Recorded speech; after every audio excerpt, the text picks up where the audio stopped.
예, 다 같이 잠언입니다. 잠언 11장 26절 31절. 오늘은 혼들을 얻는 자는 지혜로운 자니라. 소울 위닝 소울 해서 이제 여기서는 이제 주로 전도하는 걸 말합니다. 전도서 잠언 11장입니다. 잠언 11장 26절 31절. 31절 말씀 같이 읽습니다. 잠언 11장 30절입니다. 31절이고 30절. 31장 3절 같이 읽습니다. 의로운 자 열매는 생명나무니 혼들을 얻는 자는 지혜로우니라. 혼들을 얻는 자는 지혜로우니라. 그 보면 he that winneth soul is wise. win soul, winning soul. 이제 soul winning이라고 그래가지고 이제 여기서는 이제 미국 교회에서는 대부분 다 전도를 soul winning, 혼을 얻는다 이 말이죠. 이제 운동 같은 거 할 때 이제 금메달 딴다 할 때 win the medal 그래요. win the prize. 상을 받는다 할 때 win the prize. 얻는다, win 하는데 싸울 때 이긴다, 모두 얻는다는 뜻이 get이라는 뜻이에요.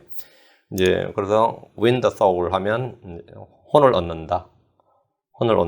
그래서 이제 한국말로 구혼 이렇게 번역하려니까 미상해가지고 이제 한국말로 쓸 때는 주로 구령 이렇게 말해요. 영혼을 얻는다 이런 말이겠죠. 근데 그건 성서집력에서 많이 쓴 말이고. 우리는 이제 구령하니까 좀 뭐가 말이 안 맞다. 그래서 그냥 전도하니까 그것도 좀 그렇고. 그래서 soul winning. 한국말이 좀 적합한 말이 좀 그래요. 하여튼 구령한다. 뭐 이렇게 쓸 때 winning soul. 이렇게 soul winning. 혼들을 얻는 자는 지혜로우니라. 예, 잠깐 기도하겠습니다. 위대하고 거룩하신 주 하나님 감사합니다. 하나님께서 은혜와 복을 주시고 주의 영을 충만케 해주셔서 이 시간 하나님의 말씀을 잘 선포하도록 또 말씀의 은혜가 더해지도록 도와주십시오. 주의 영감 있는 또 권능 있는 경이로운 말씀들이 모든 마음속에 전달되도록 하시고 혼들이 말씀을 믿음으로 잘 받아서 마음속에 간직하도록 인도하시고 말씀이 살아서 저희 속에서 강력하게 일하고 효과적으로 일하고 열매 맺는 그런 말씀들이 되도록 도와주십시오. 감사드리며 주의 성교도합니다. 아멘. 예, 오늘 공부할 말씀은 혼들을 얻는 자는 지혜로우니라. 혼들을 얻는다는 말씀은 이제 복음을 전해서 구원한다 이 말입니다. 구약성경에서 유대인들에게는 지금처럼 그리스도의 복음이나 은혜의 복음이 없었습니다. 태어나면서부터 다 유대교예요. 유대인으로 태어나면 유대교인이 되는 거죠. 이거 이스라엘은 그렇죠. 자동이죠. 유대인들은 모두가 하나님을 믿는 종교 공동체였고 신앙 공동체였습니다. 그렇다면 다 신자인 거죠. 일단 유대교에서 신자 아니라는 말은 유대인으로 태어나서 유대교인이 아니라는 건 참 드문 일이란 말이죠. 그렇다면 혼들 얻는 건 뭘 말하는 겁니까? 주의 말씀으로 경고를 주는 겁니다. 주의 말씀으로 경고를 주는 거예요. 사악한 자에게 임할 심판과 징계와 주의 진노에 대해서 말해주고 그들의 죄와 불법을 밝히 알리는 것. 경고 준단 말이죠. 주님의 법을 떠났을 때, 주의 법을 어겼을 때, 이럴 때는 경고를 준다 이거. 그리고 그 사악한 자에게 임할 심판, 징계, 주의 진노에 대해서 말해주고 그들의 죄와 불법을 밝히 알리는 것. 에스겔 3장 17절 사람의 아들아 내가 너를 이스라엘 집에게 파수꾼으로 해왔으니 그러므로 내 입에서 나오는 말을 듣고 내게서 나오는 경고를 그들에게 줄지니라. 내게서 나오는 경고를 하나님의 경고를 그들에게 줄지니라. 하나님의 경고를 그들에게 줄지니라. 형제들이 잘못 행하는 것이나 불법을 행하는 것을 볼 때 경고를 주어서 그들이 회개하면 그걸 혼을 얻는다 이렇게 말합니다. 회개하게 한다. 잘못을 깨닫게 하고 회개하게 하는 걸 혼을 얻는 거라 그래요. 유대인들은 모두 유대교인입니다. 모두 하나님의 아들들이에요. 형제들 중에 우상을 숭배하거나 음행을 하거나 불법에 걸림돌을 둘 때 그들에게 경고해야 됩니다. 심지어 이자놀이를 해도 경고하는 거예요. 이자놀이를 해도. 이것이 혼들을 얻는 겁니다. 많은 이들이 주를 버리고 자기 길로 갈 때 혼을 얻기 위해서 말씀을 전하고 경고하는 일은 어렵고 힘든 일입니다. 같은 형제지간에 네가 지금 날 가르치려고 덤벼드냐 이런 식으로 하면 이게 어렵고 힘든 일이에요. 그러나 이것은 누군가가 반드시 해야만 하는 일입니다. 제사장들, 목자들이 이 일을 해야 되지만 이 일을 하지 않았기 때문에 주님은 대언자들을 세우셔서 경고를 주셨습니다. 우리는 교회 안에서 불법을 행하는 지체들을 경고하고 권면하고 책망하고 바로잡는 일을 해야 됩니다. 그 일이 부담스러울 수 있지만 굉장히 부담스러울 수 있지만 반드시 해야만 할 일입니다. 혼들 얻는 자는 지혜로운 자입니다. 에스겔 3장 18절 내가 사악한 자에게 말하기를 내가 반드시 죽으리라 할 때 내가 그에게 경고를 주지 아니하거나 그 사악한 자에게 말로 경고하여 그의 사악한 길에서 떠나 그의 생명을 구원하게 하지 아니하면 바로 그 사악한 자는 자기 불법 가운데서 죽으려니와 그의 피는 내가 내 손에서 요구하리라. 네가 경고를 주지 않아서 그 사람이 불법 가운데 죽으면 그 사람은 그냥 죽는 거고, 그의 피는 내가 내 손에서 요구하리라. 사악한 자에게 내가 반드시 죽으라 이렇게 말하는 일이 쉽지 않습니다. 이건 현재 대부분 다 어느 나라 형법에도 이건 있어요. 이거 말은 뭐냐면, 내가 길을 지나가다가 보니까 옆집에 불이 났어. 그럼 나 그냥 모른 척하고 지나가면 그거는 불법이에요. 그거는 기소됩니다. 그건 경찰이나 검사에게 기소가 돼서 처벌을 받습니다. 그걸 경고를 해줘야 됩니다. 그리고 여기 자동차 뒤집어졌어요. 막 난리 났어. 난 그냥 지나가. 그것도 기소됩니다. 차량이 되거나 누구 목격자가 있으면 그냥 지나간 사람은 기소가 돼요. 내가 선을 행할 수 있고 그걸 미리 피하게 할 수 있는데 내가 경고를 주지 않아서 그 사람이 뭐 밤에 그냥 불이 타 죽었다며. 불이 나서. 그럼 그건 뭐냐, 그 사람은 살인 방조죄가 되는 거예요. 경고를 줘야 되는데 안 준 거죠. 근데 그 자체가 형법에 의해서 기소가 돼요. 불법을 저질러 되지만 내가 해야 될 일을 안 하는 것도 불법입니다. 성경에서 지금 하는 말이 바로 그거예요. 네가 경고하여 그 사악한 자에게 말로 경고하여 그가 사악한 길에서 떠나 그의 생명을 구원하게 하지 아니하면, 죽게 하지 아니해야 된다 이 말이죠. 구원하게 하지 않으면 바로 그 사악한 자는 자기 불법 가운데 죽으려니와 그의 피는 내가 내 손에서 요구하리라 했습니다. 만약 교회에서 어떤 형제가 이런 말을 하면 한바탕 싸움이 나거나 원수자가 될 수 있습니다. 내가 반드시 죽으리라 한번 해보세요. 교회 와서 네가 계속 그따위로 살면 반드시 죽으리라 이러면 어떨 것 같아요? 그건 싸움 나는 거죠. 니나 잘해라. 그러니까 지금 누구한테 그 소리 하냐 막 이러고 난리 날 겁니다. 막 교회 뒤집어집니다. 그러면 경고한 사람도 우리가 그런 말 하면 안 되지. 사람한테 기분 나쁘게. 또 우리 누구 편 들어요? 경고한 사람을 책망해요. 또 그런 말 그렇게 하면 안 된다. 계속 그런 말 하려면 교회 못 나온다 그러고 막 오히려 잘못한 사람 두둔하고 경고한 사람 등신 만들어 버린다고. 오늘 교회는 그래요. 이 현대교회 특징이 뭐든지 퍼볼트가 되어 있기 때문에 뭐 들어보고 판단하자가 또 아니에요. 어디서 교회에서 그런 말 하냐고 막 난리가 납니다. 응? 설교단에서 그 이야기해도 막 난리 나는데, 응? 목사님 설교 너무 심했다 그러고 말이지. 난리도 아닙니다. 일요일날 그렇게 설교 안 하세요. 월요일, 화요일날 신방 가서 사과하는 목사 수두로 갑니다. 응? 집집마다 돌아다니면 어제 설교에 상처받으셨나 이러고 있어요. 직접 제가 본 적도 있습니다. 한의원에 갔는데 목사님 와 있더라고요. 왜 와 있나 했더니 어제 설교한 거 사과하러 왔다고 했는데 아이고 내가 기가 차가지고 어제 설교를 뭘 했는데 했더니 뭐 어쩌고 저쩌고. 근데 굉장히 당당하더라고요. 상을 받는 쪽도 막 굉장히 당당하더라고. 그래서 결국 그 교회 안 나가시더라고. 그게 사과할 필요도 없었던 거지. 제일 황당한 거지.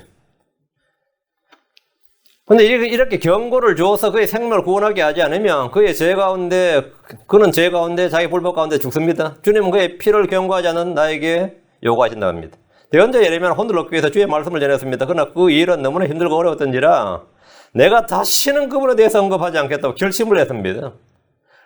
예레미야 20장 9절에 보면 그때 내가 말하기를 내가 다시는 그분에 대하여 언급하지 않으며 그분의 이름으로 말하지 아니하리라 하였으나 그분의 말씀이 내 마음속에 타오르는 물 같아서 내 뼛속에 사무치 내가 참기에 지치고 가만히 있을 수 없었도다.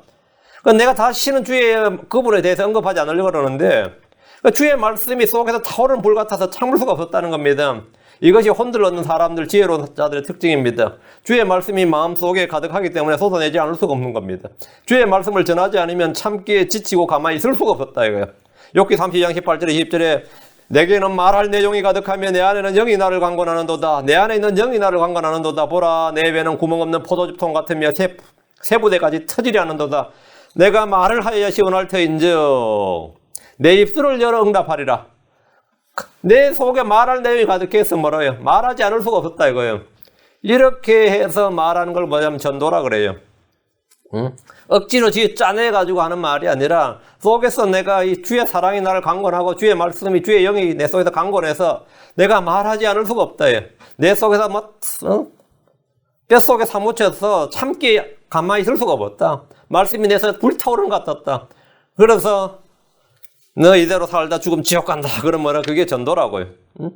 오늘 죽으면 지옥 간다.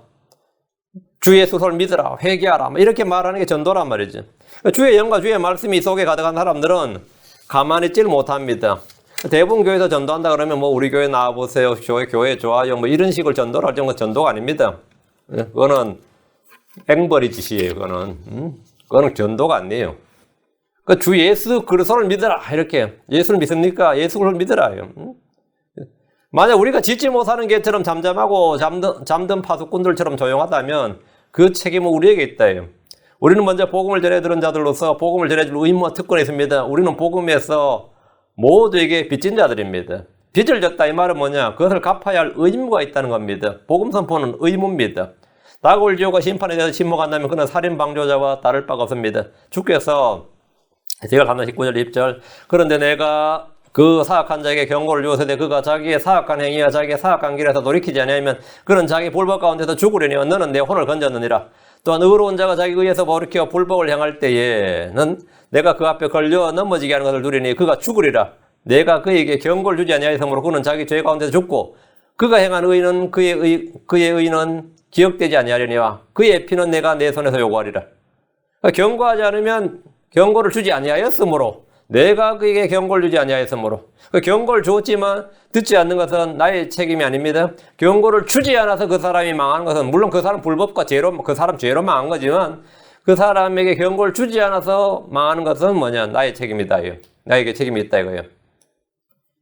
혼을 이겨오는 일은 우리가 게을리할 수 없는 일입니다. 그것은 해도 좋고 안 해도 되는 일이 아니라 우리가 반드시 해야 될 일입니다. 사도 바울은 말하기를 고린도서 9장 16절에 내가 복음을 선포할지라도 자랑할 것이 없나니 이는 필연적으로 내가 해야 하기 때문이라. 만일 내가 복음을 선포하지 아니하면 참으로 내게 화가 있으리로다. 크리스천은 복을 받은 존재인데 크리스천이 무슨 화가 있겠어요? 크리스천에게 화가 있다면 내가 복음을 선포하지 아니하면 참으로 내게 화가 있으리로다. 복음 선포자는 지혜로운 자입니다. 복음을 선포하지 않는 자는 화가 있다. 야고보서 5장 20절에 그 죄인을 그의 길에 잘못해서 돌아서게 하는 자가 한 혼을 사망에서 구원하며 허다한 죄를 덮을 것임을 그가 알게 할지니라. 여기서 보면 말씀이 지금 뭐라고요? 그 죄인을 그의 길에 잘못해서 돌아서게 하는 자가 한 혼을 사망에서 구원한다. 이게 뭐냐면 혼을 얻는 자예요. 혼을 얻는 자. 우리는 죄인들을 그의 길에 잘못해서 돌아서게 해야 됩니다. 회개를 선포하란 말입니다. 회개를 선포하란 말이에요. 죄에 대해 책망해야 됩니다. 의와 절제와 심판에 대해서 선포해야 됩니다. 바울은 총독 벨리스에게 복음을 전했습니다. 그는 감옥에서도 복음을 전했고 셋집에서도 복음을 전했습니다. 혼들을 얻는 자들은 지혜로운 자입니다. 지혜로운 자들은 궁창의 광채같이 빛납니다. 다니엘 12장 3절에 지혜로운 자들은 궁창의 광채같이 빛나고 많은 사람을 의로 돌아서게 하는 자들은 별들과 같이 영원뭉토록 빛나리라. 이 땅에서 혼들을 얻는 일은 우리가 할 수 있는 최대의 복입니다. 특권이에요. 의무자 특권이다 말. 저 하늘에서 그보다 더 큰 상급과 복된 일이 없습니다. 하나님은 죄인들이 회개하는 것을 매우 기뻐하십니다. 주는 아무도 멸망하지 않고 모두가 회개에 이르기를 원하십니다. 하나님 모든 사람이 구원받기를 원하십니다. 문제는 일꾼들이 적다는 겁니다. 이 일을 할 일꾼들이 적다는 겁니다. 교회 다니는 사람은 많은데 일꾼들이 적다 이거예요. 어떤 분한테 전도하러 가졌더니만 나도 확신하지 못하는데 어떻게 전도합니까? 그래요. 나도 확신하지 못하는데 자기도 확신하지 교회는 다니는데 자기도 구원의 확신이 없다 이거예요. 교회는 다니지만 자기가 구원받은지 안 받은지 모르는 상도 수술합니다. 그런 사람들은 당연히 전도 못하죠. 교회도 많고 크리스천들도 많은데 혼들을 얻는 일을 하는 일꾼들이 극히 적습니다. 주께서 말씀하시기를 마태복음 9장 37절 38절 이에 그분께서 자기 제자들에게 이르시되 진실로 수확할 것은 많되 일꾼들이 적으니 수확할 것은 많되 일꾼들이 적으니 그러므로 너희는 수확하시는 주께 기도하여 그분께서 그분의 수확밭에 일꾼들을 보내실 것을 청하라 하시니라. 그분의 수확밭에 일꾼들을 보낸다. 일꾼들은 교회 내에 넘쳐야 되는 게 아닙니다. 그분의 밭에 세상에 많아야 돼요. 우리는 들로 나가서 일하는 일꾼입니다. 하나님께서는 들로 나가서 일할 일꾼을 뽑는 겁니다. 교회 내에서 이런저런 일을 하는 것이 크리스천의 의무가 아닙니다. 우리는 종들로서 들로 나가야 됩니다. 주의 포도원으로 가서 일을 해야 됩니다. 교회 행정을 하고 문서 관리를 하고 재정 관리를 하는 것이 주의 사역이 아닙니다. 그건 주의 사역 아닙니다. 우리가 필요에 따라 그냥 어쩔 수 없이 하는 거지 여기서 헌금 관리하고 문서 관리하고 교회 행정부 하는 게 그거는 사역 아니에요. 요즘 교회가 커지다 보니까 기업화가 되니까 목사가 마치 CEO처럼 되고 밑에 행정 목사 있고 교육 목사 있고 무슨 목사 있고 완전히 행정 체제가 딱 갖추어졌죠. 그걸 사역이라 그러는데 사실 그건 좀 집사집을 할 일입니다. 그 모든 일은 집사가 할 일이고 복음을 전하러 가는 거예요.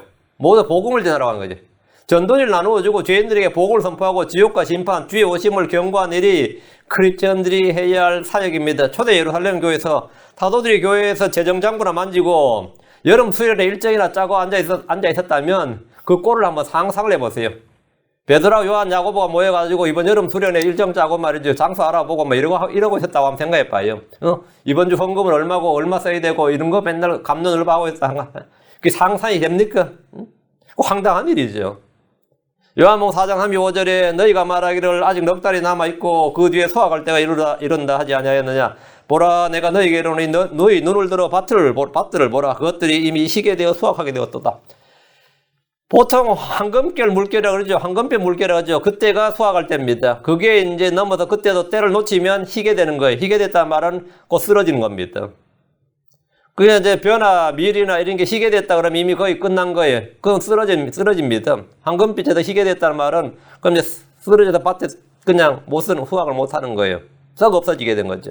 주님께 지금 밭이 뭐 누렇게 되었도다, 황금빛이 되었다, 그 말이 아니라 밭이 뭐라고요? 희게 되었도다. 눈을 들어 보라고. 지금 이 추수 때가 지났다는 거죠. 이미 희게 되었다. 희게 되어 수확하게 되었도다. 희게 되어 수확했다면 이미 때가 벌써 좀 늦었다 이 말이에요.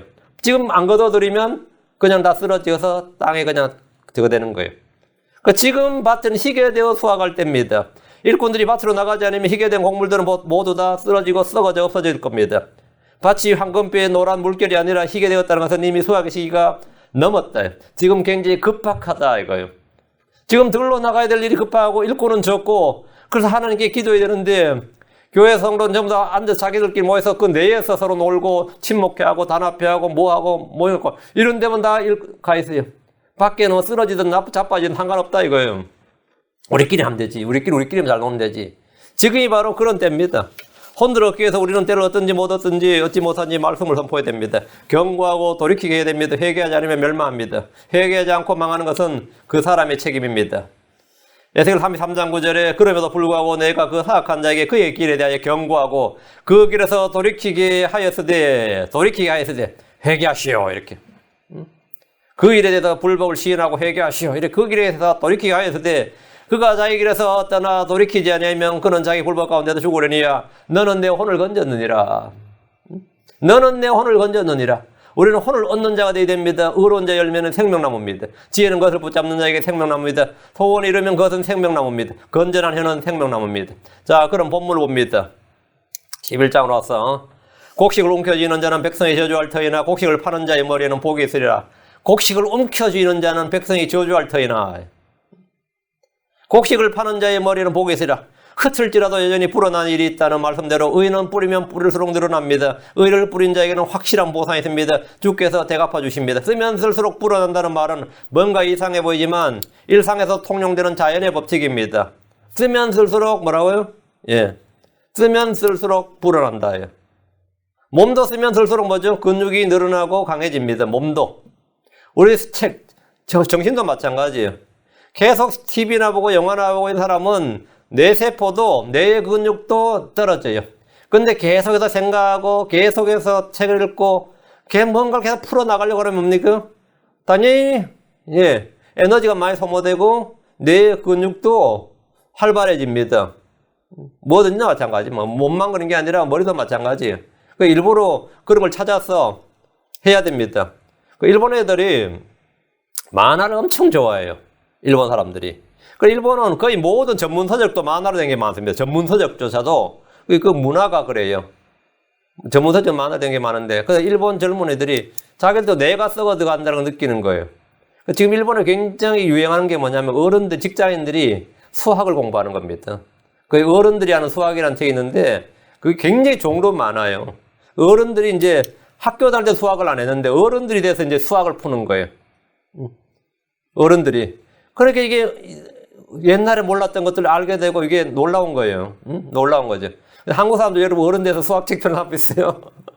그래서 저도 이제 인터넷에서 몇 건 검색을 해봤어요. 나도 좀 수학을 좀 해야겠다. 수학을 좀 매스를 좀 해봐야겠다. 매스를 해야 이 논리적이 되고, 사고의 습관이 많이 들어요. 그런 게. 예전에 우리, 조선 후기에 그 관직에 못 나가는 똑똑한 사람들이 있었습니다. 그게 그런 서출들이었어요. 서자들. 근데 이상하게 서자들이 똑똑합니다. 적자보다 서자들이 똑똑한 애들이 많았어요. 근데 선조라는 임금이 워낙 나라가 어지러우니까 위급하니까 이 적자들 군대를 안 가고 이놈들이 서자들을 전부 다 군대에 동원한 거예요. 그러면 이 전쟁 끝나면 얘를 전부 다 관직에 나갈 수 있는 길을 열어주겠다 이렇게 유혹을 했어요. 그 실제로 그래서 이게 엄청나게 의병으로도 많이 나가고 군대 자원한 이 서자들이 많습니다. 근데 전쟁 끝나고 나니까 입 싹 닦았죠.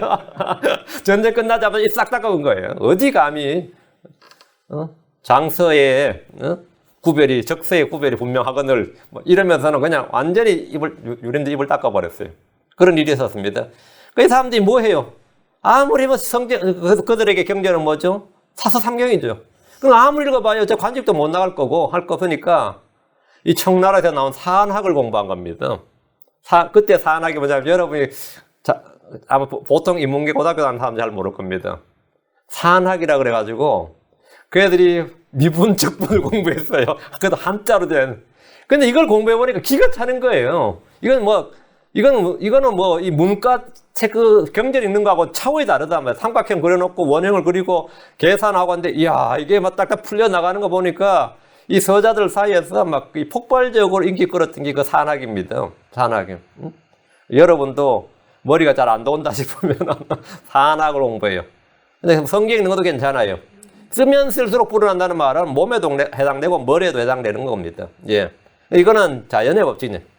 뿌리지 않고는 거둘 수가 없습니다. 투자하지 않고 소득을 기대할 수 없습니다. 몸은 써야 힘이 늘어납니다.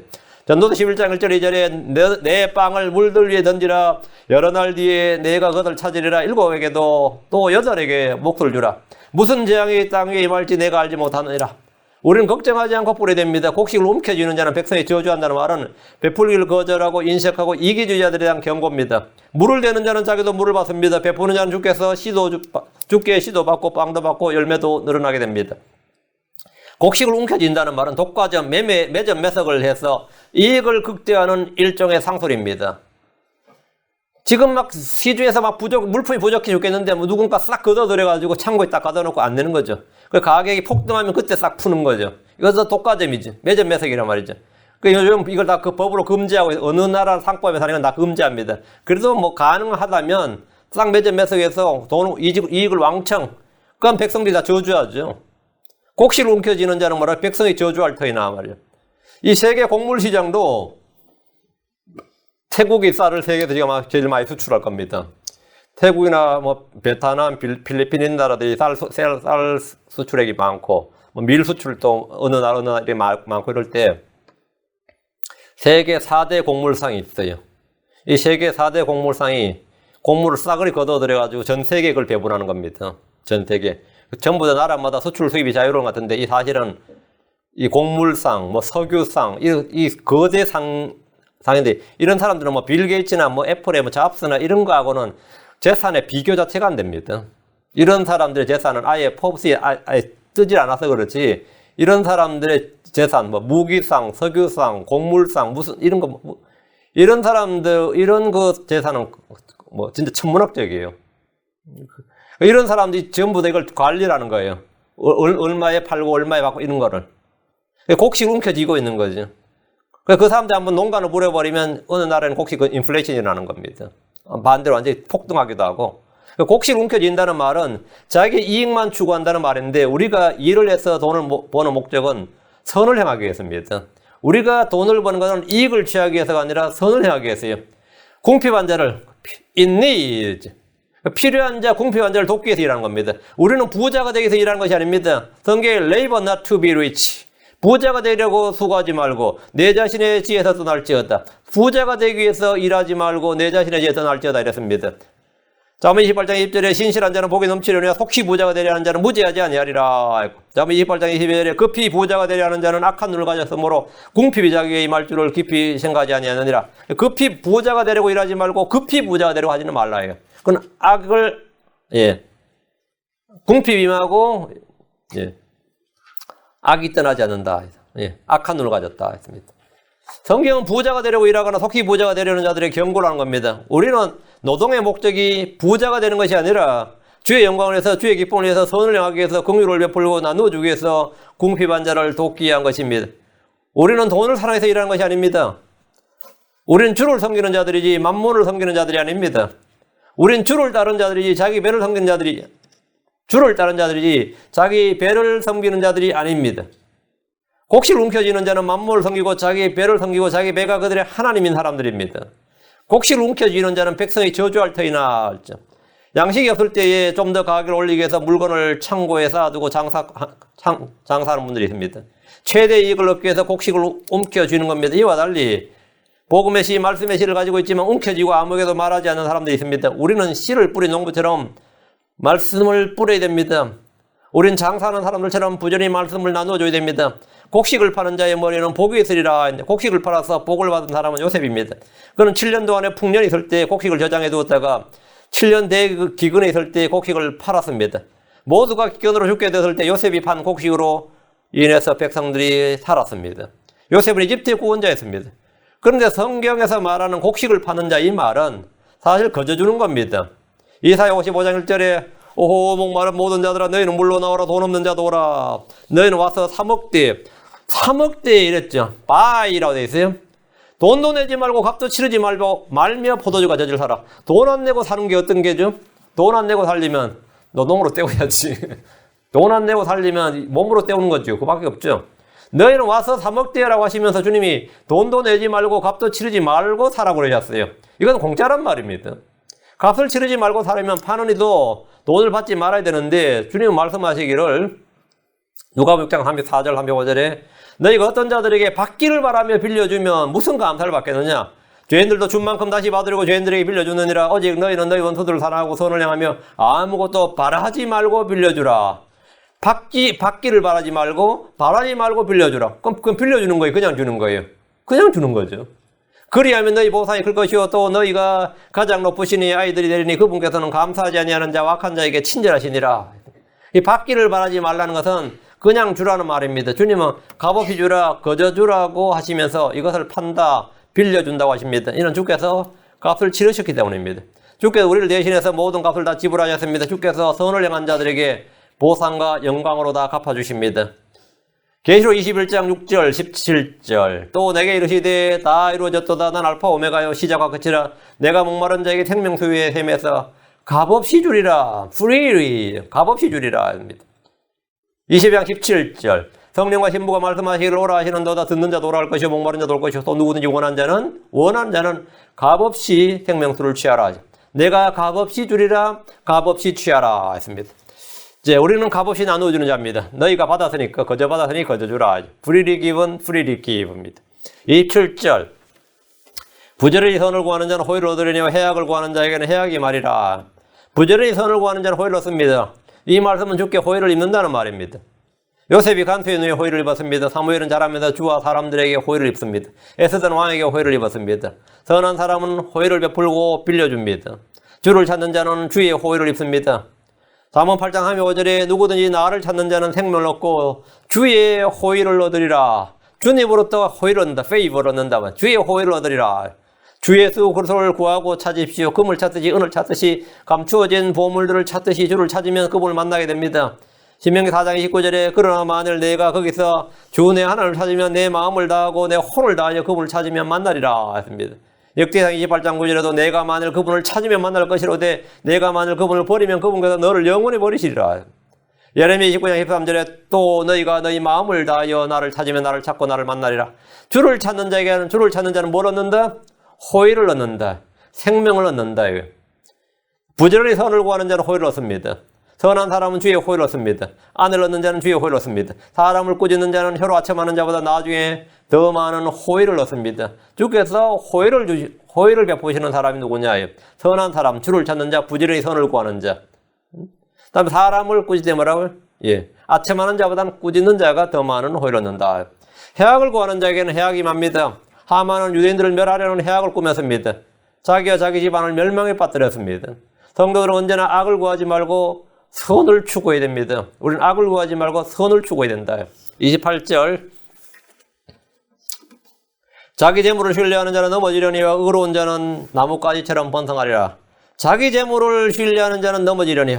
우리 주님께서 자기 재물을 신뢰하는 자들이 하나님 왕국에 들어가기가 심히 어렵다고 말씀하셨습니다. 자기 재물을 신뢰한 자는 넘어집니다. 자기 재물을 늘리려고 가난한 자를 학대한 자는 반드시 궁핍하게 됩니다. 어떤 분이 돈을 진짜 나이가 드셨던 진짜 오늘 내일 하시는 분인데 이 돈을 너무 사랑하니까 이 돈을 지가 자기 금고에 넣어놓고 막 자기 방에 의사도 못 들어오게, 자기 방에는 의사도 못 들어오게. 그래가지고 결국은 안에서 잠잠하니까 들어가 보니까 죽어 있어요. 그래서 자기 돈통 금고는 자기 침대 밑에 놓고 그 위에서 쓰러져 죽어 있는데 뭐 어떻게? 그렇게 평생을 막 돈에 집착을 해도 돈을 가지고 갈 수는 없는 거 아니에요, 그죠? 여성분은 막 치매에 걸려가지고요. 지금 진짜 아무 생각이 없는데 이 100불짜리 몇 개를 손에 잡고 있는데 이거는 얼마나 꽉 잡고 있는지 이 손을 풀 수가 없어요, 아무도.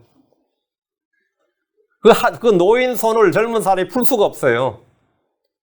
근데 한 15분 지나니까 젊은 조카가 희죽희죽 웃으면서 그 할아버지 손에 있는 돈을 들고 나오는 거예요. 전부 가족이 다 놀랐지. 그 말은 뭐죠? 죽었다는 뜻이에요. 15분 전까지만 해도 이 손아귀 힘을 풀 사람이 없었는데, 죽으니까 뭐죠? 젊은 애가 손에서 간단하게 돈을 빼온 거예요. 그래서 들며시 웃으면서 돈을 빼오더라는 거예요. 이런 이야기들은 굉장히 많죠. 굉장히 자기 재물을 신뢰하고 거기 집착해봐야 사실은 그걸로 생명을 연장하거나 생명하는 건 아니에요, 전혀. 자기 재물을 늘리려고 가난한 자를 학대한 자는 반드시 궁핍하게 됩니다. 이자놀이와 불의한 이익으로 자기 재물을 늘린 자는 가난한 자를 불쌍히 여길 자를 위해서 그것을 모읍니다. 성경 말하기를 예레미야 9장 3절에 주가 이같이 말하노라. 지혜로운 자는 자기 지혜를 자랑하지 말고 용사는 자기 힘을 자랑하지 말며 부자는 자기 재물을 자랑하지 말라. 재물은 좋은 것입니다. 재물은 방벽이에요. 그러나 재물을 신뢰하면 그 재물은 실족거리가 됩니다. 디모데전서 6장 17절에 이 세상에서 부유한 자들에게 명하여 그들이 마음을 높이지 말고 확실치 않는 재물을 신뢰하지도 말며 오직 살아계신 하나님 곧 우리에게 모든 것을 풍성히 주사 누리게 하시는 분을 신뢰하게 하고 재물을 신뢰하지 말고 하나님을 신뢰하라. 재물은 주를 섬기는 데 사용하고 선을 행하고 의를 뿌리는 일에 사용해야 됩니다. 다시 28절 의로운 자는 나뭇가지처럼 번성하리라. 예수로는 주의 가지 의의 가지이십니다. 주께서 내 종 가지인 사람 이렇게 말씀하셨죠. 다윗의 가지, 의의 가지, 주의 가지 이런 게 나오죠. 의시의 뿌리라고 그러고 근데 주의 가지, 의의 가지, 내 종 가지인 사람, 가지인 사람 이게 이제 성경에 예수님을 가르친 브랜치 4개로 언급되어 있어요. 의로운 자는 나무가지처럼 번성하리라. 예수님께서 번성하실 것이라는 예언은 그분이 부활하신 후에 이 땅에 맺고 있는 열매를 통해 확증됩니다. 하늘의 왕국에서는 두말할 필요도 없습니다. 크리스천들 역시 그리스도의 지체요 가지들입니다. 믿음으로 의롭게 된 성도는 모두 참포도나무에 붙어있는 가지들입니다. 우리는 모두 좋은 올리브 나무에 접붙임을 받은 가지들입니다. 그럼 의로운 자는 나뭇가지처럼 번성하리라 했죠. 그리스도 안에 거하는 자는 많은 열매, 더 많은 열매를 맺습니다. 성령의 열매, 의의 열매를 맺고 혼을 얻는 생명의 열매를 많이 맺는 것이 번성하는 겁니다. 의로운 자는 나뭇가지처럼 번성합니다. 이것이 형통이요 성공입니다. 이것이 형통의 성공입니다. 29절 자기 집을 어지럽히는 자는 바람을 상속하며 어리석은 자는 마음이 지혜로운 자의 종이 되리라. 자기 집을 세우는 것이 아니라 자기 집을 세우는 것이 아니라 스스로 무너뜨리는 그런 가장, 그런 어머니, 그런 아버지 어머니가 있죠. 술과 담배와 마약에 찌들어 살면서 그런 친구들과 도박과 춤과 섹스에 탐닉한 이들이 다 집을 무너뜨린 사람들입니다. 몇 푼 버는 돈을 술집에 다 갖다 주거나 도박으로 탕진한 이들은 자기 집을 어지럽히는 자들입니다. 그래서 주말만 되면 여기서는 라스베가스로 그냥 가는 사람도 있죠. 주말만 되면 요즘 라스베가스까지 안 가도 이 부분도 많이 있으니까. 그래서 그쪽으로 가는 그 프레이 15번 프레이가 가득 찬잖아요. 주말에 전부 다 도박하러 가고 오느라고. 저희 서울에서는 카지노나 호텔이 없죠. 그건 이제 외국인들만, 요즘 어떻게 되는지 모르겠어요. 그때는 법이 외국인들만 갈 수 있었어요. 한국인들은 아예 카지노 출입이 금지됐다가, 갑자기 이제 강원도에다가 탄광초에다가 카지노를 만들어준 거예요. 강원도 좀 살라고. 그러니까 막 전국에서 강원도로 그 탄광촌으로 말이죠. 거기 속에 카지노를 만들어 놨으니까 거기로 막 몰려드는데, 집안이 뭐 망하든 썩든 상관없이 막 그냥 거기로 가는 거예요. 이 도박이란 게 참 엄청난 거죠. 엄청난 거예요. 그래서 거기서 그냥 집에도 못 돌아오고 얼마 돈을 다 날려도 집으로 돌아올 차비도 없이 다 날려먹고 거기서 그냥 거지처럼 사는 그게 한두 명이 아닙니다. 자기 집을 어지럽히는 자는 바람을 상속하며 집을 어지럽히고 무너뜨리는 자예요. 몇 번 생기기만 하면 그냥 도박하러 가는 사람도 있고요. 집에서 분노를 폭발해서 고함 소리를 내고 욕설과 저주를 쏟아내고 그릇이나 창문을 깨뜨리고 다툼과 싸움 소리가 그치지 않는 그런 사람은 자기 집을 어지럽힌 자들로서 이 땅에서의 삶이 지옥입니다. 그 지금 이제 죽어서 갈 지옥을 미리 맛보는 거예요. 그래서 이제 죽어서 갈 지옥을 지금 미리 맛보고 있는 거예요. 이들은 가정이 달콤한 안식의 처소가 아니라 전쟁터고 지옥이라고 말합니다. 그들 스스로도 집에 들어가기 싫다 그래요. 퇴근하고 나서 그냥 빙빙 돌아 집에 안 들어가고. 왜? 가는 게 집이 전쟁터다 이거 지옥이다 이거예요. 애들도 집에 들어가기 싫어서 학교에서 빙빙 돌아요. 우리 학교 다닐 때 보면 마치고 집에 안 가고 그걸 학교에서 공부하냐면 그것도 아니에요. 왜? 집에 들어가기 싫대. 좀 컴컴할 때 들어가기 싶다. 컴컴할 때. 그래서 애들 학교에서 빙빙 놀다가 8시, 9시 돼가 집에 들어간 애들 있었습니다. 자기 집이 전쟁터다 이거예요. 자기 집을 세우는 대신 무너뜨린 여자도 있습니다. 아버지만 이런 게 아니에요. 남자만 이런 게 아니에요. 가정을 돌보고 남편을 섬기고 아이들을 양육하는 대신에 자기를 꾸미고 가꾸는데 시간과 돈을 다 써버린 여자들이 그런 여자입니다. 허영기 가득한 여자들은 남편이 충분한 돈을 벌어주지 못한다고 항상 불평하고 다투며 성질을 부립니다. 성경 말하기를 잠언 21장 19절에 다투며 성내는 여자와 함께 사는 것보다 광야에서 사는 것이 나으니라. 다투며 성내는 여자와 함께 사는 것보다 광야에서 사는 게 낫다, 혼자 사는 게 낫다, 이 말이죠. 이 말은 한편으로는 이런 여자와 이혼해서 혼자 사는 것이 낫다, 이런 의미를 일으킵니다. 물론 우리는 이혼을 권장하지는 않습니다. 자기 집을 세우는 방법은 한 가지밖에 없습니다. 주의 말씀을 듣고 행하는 겁니다. 주의 말씀을 듣고 행하는 것, 그게 자기 집을 세우는 거예요. 마태복음 7장 24절에 그러므로 누구든지 나의 이 말들을 듣고 그것들을 행하는 자를 나는 자기 집을 반석에 지은 지혜로운 사람과 같다리라. 이 말씀을 듣고 그것들을 행하는 자가 뭐라고? 자기 집을 반석 위에 세우는 사람이다. 내가 우리 집을 반석 위에 세우고 싶다. 이러면 어떻게 되겠어요? 술, 담배, 도박 이런 거 해서는 안 되고 당연히. 그런 건 당연히 해서는 안 되고. 뭐라고요? 이 말들을 듣고 그것들을 행하는 자가 되어야 돼요. 이것이 무너지지 않는 가정을 세우는 방법입니다. 우리는 모두 예수 그리스도라는 기초 위에 자신을 세워야 됩니다. 예수 그리스도의 사랑 안에 뿔을 내리고 시험을 받아야 됩니다. 한국 사람들은 유난히 집을 세운다다 집안을 일으킨다는 이 가족 공동체 의식이 강합니다. 특히 부모들은 자식들을 세워주기 위해서 기꺼이 자기를 희생하는 분들이 허다합니다. 먼저 자기를 굳게 세워야 됩니다. 자기를 예수 그리스도 위에 굳게 세워야 돼요. 그분의 사랑 안에 뿌리를 내리고 굳게 자기의 세움을 받아야 돼요. 그리고 교회를 세우는 일에 뛰어나길 구해야 됩니다. 다른 사람을 세우는 일은 먼저 자신이 굳건하게 세움을 받은 후에 가능합니다.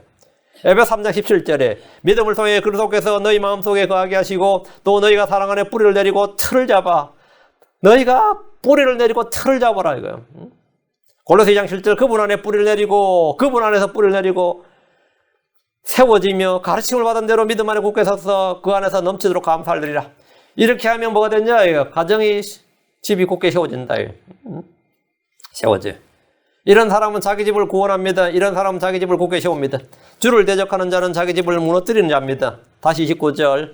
자기 집을 어지럽히는 자는 바람을 상속하며 어리석은 자는 마음이 지혜로운 자의 종이 되리라. 자기 집을 어지럽히는 자는 바람을 상속한다는 것은 아무런 상속도 받지 못한다는 말입니다. 부자인 부모의 돈을 노리고 범죄한 자식들은 상속권이 박탈됩니다. 탕자의 는 바람을 상속한 예입니다. 그는 아버지의 재산을 미리 받아서 멀리 떠났습니다. 그 돈은 창녀들에게 다 탕진했습니다. 누가 돈이 있다고 하면 그것을 노린 이들이 몰려들게 마련입니다. 저는 돈 있다. 저는 돈 있다. 그러면 꼬여요. 뭔가 날파리들이 꼬여요. 그거 뜯어먹으려고 반드시 몰려듭니다. 희한하게도 강한 자는 재산을 지킵니다. 그러니까 대부분 다 강한 자가 아닙니다. 그래서 뜯겨 나가는 거죠. 강한 자, 지혜로운 자는 그것을 지키지만 대부분은 상속한 재산을 지키지 못하고 다 날려버립니다. 2차 세계대전이 끝났을 때 미국이 얼마나 강했는지 모릅니다. 그런데 온 세계가 미국을 뜯어먹으려고 무역협정을 체결할 때 얼마나 불공정 무역협정을 체결했나 하면 유럽차를 미국에 살 때는 관세가 거의 없어요. 그 독일 차나 일본 차나 한국 차나 이쪽을 미국에서 수입할 때는 거의 세금이 없습니다. 반면에 미국 포드나 GM 차를 독일에 수출할 때는 25% 세금이에요. 그 미국 차가 더 좋지도 않는데. 미국 차가 독일 차보다 낫지도 않는데. 그 경쟁이 돼야 안 돼요. 이거 똑같이 등가로 바로잡자는 게 트럼프였습니다. 지금까지는 몇백 년을 그렇게, 이 차에 몇백 년 아니죠. 한 몇십 년 그렇게 왔으니까 이제 바로잡자 이거예요. 이제는 바로잡아야 된다. 그리고 관세 면제국도 굉장히 많습니다. 그 후진국들은 전부 다 관세를 면제해줬어요. 이제 그것도 바로잡자. 이렇게 막 난리가 난 거죠. 그게 이제 이 미국의 이 보통 사람들은 그래다. 지금 우리가 그동안 얼마를 뜯어먹혔느냐는 거는 뭐 상상을 못 한다. 얼마나 뜯어먹혔는지는. 그래서 거인에게서 피를 뽑아먹는다 그래요. 그래서 서서히 힘을 약하게 해가지고 이제 미국이 퍽 쓰러지게 한다. 이 정도로 지금 그 정도까지 갈 정도로. 근데 이게 뭐 국가만 그런 게 아니라 다 그렇습니다.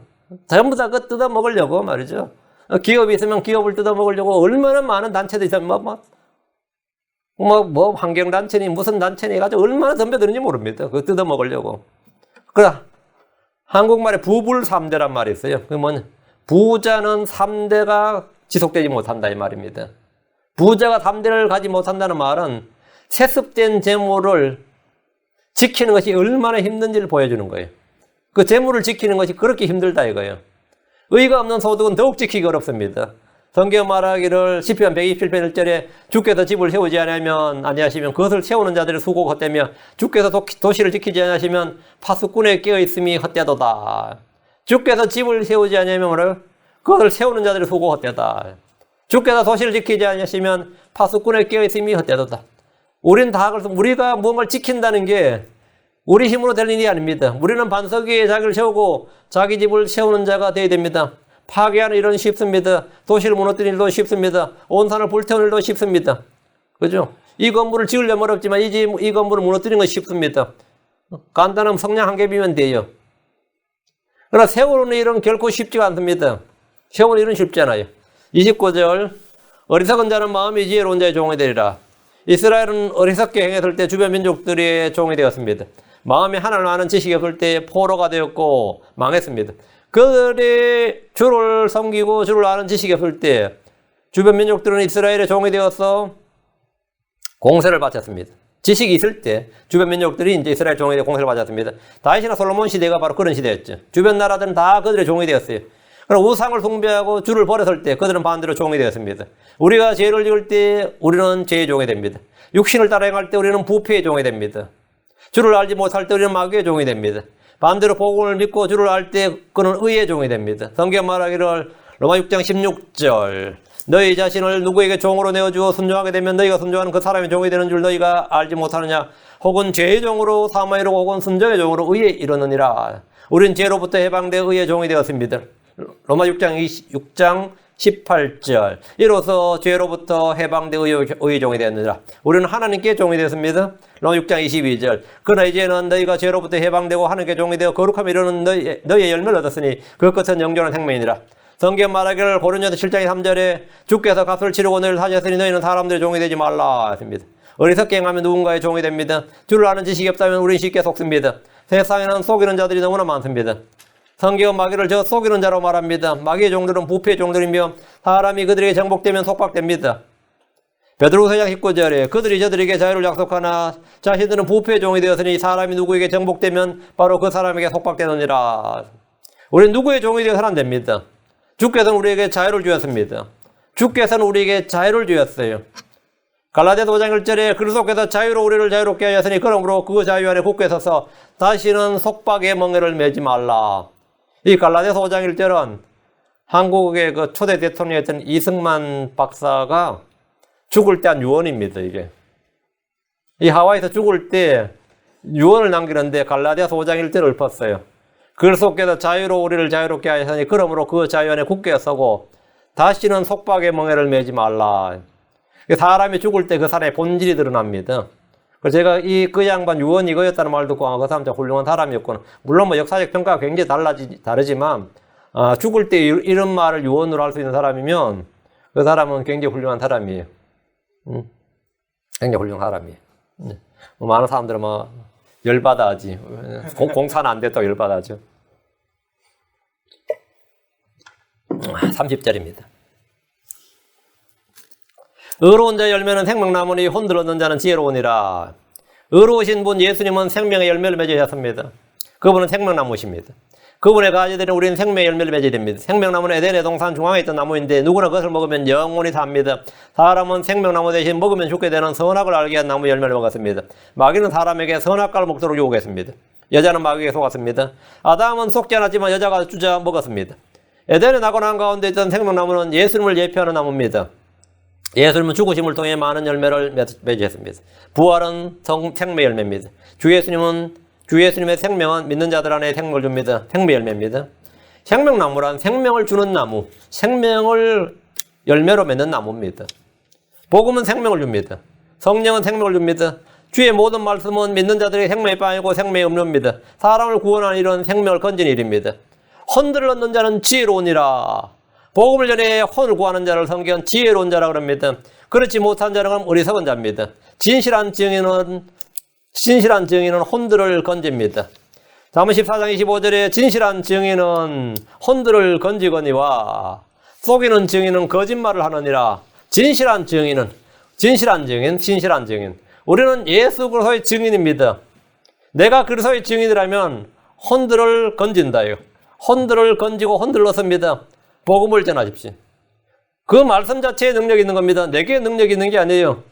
내가 어떻게 설득력이 있고 내가 어떻게 잘해서 내가 설명과 설득을 잘해가지고 그 사람 구원하는 거 아닙니다. 그 말씀 자체에 능력이 있는 거예요. 그 말씀이 효력있게 일해서 그 말씀이 그 사람 마음에 박혀 있으면 언젠가 어떤 환경에서 어떤 때에서 그 말씀이 열매를 맺어요. 그럼 그 사람이 구원받는 거예요. 그 사람이 구원받아요. 31절 보라 의로운 자는 땅에서 보응을 받을 것이요 사악한 자와 죄인은 더욱더 받으려다. 성도는 하늘에서만 보상 있는 것이 아니라 땅에서도 보응을 받습니다. 우리가 죄를 지으면 당연히 땅에서 보응을 받아요. 선을 행하면 이 땅에서 보상을 못 받으면 저 하늘에서 받고요. 땅에서 받는 거는 땅에서 받는 겁니다. 왕과 제사장으로서 이 땅을 통치할 수 있습니다. 땅에서 받는 보상이죠. 사악한 자와 죄인은 더 받으려다. 죄인들은 지옥으로 갑니다. 그리고 둘째 사망으로 불로소에 던져집니다. 이들은 땅에서 보응을 받는다. 이 말은 대환란 때 문자적으로 보응을 받습니다. 그리고 민족들의 심판 때 지옥으로 던져집니다. 천연왕이 끝난 후에 부활해서 다시 심판을 받고 불못으로 던져집니다. 땅에서 그들은 하늘과 상관없습니다. 땅에서 다 보응을 받습니다. 이 모든 일이 땅에서 이루어지는 일이에요.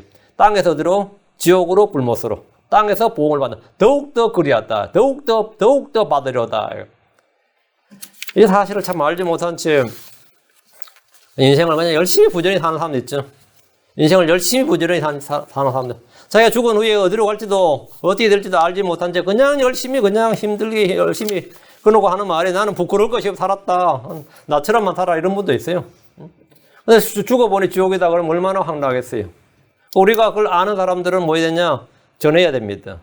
복음을 전해야죠. 예.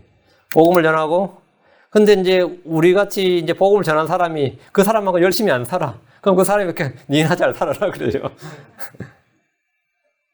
그러니까 그렇게 뭐 한마디 해버리면 우리가 꾀갱하지. 니나 제대로 해라 이래버리면 안 되죠? 우리가 할 말이 없게 된단 말이에요. 그러면 어떻게 되죠? 예, 부지런히 살아야지 우리도. 우리도 부지런히 살아야 돼. 대충 살면 안 되고 우리 예수 믿는다 해서 대충 살면 안 되고 부지런히 살아야 됩니다. 뭐든지 우리는 다 최선을 다해서 마음을 다해서 하는 겁니다. 교회에서만 마음을 다하는 게 아니에요. 회사 나가서 일할 때도, 심지어 장사할 때도, 뭘 할 때도, 사람에게 하다 않고 뭘 죽게 하듯, 마음을 다해 죽게 하듯, 눈 가림을 하지 말고 뭐라고, 마음을 다해 죽게 하듯.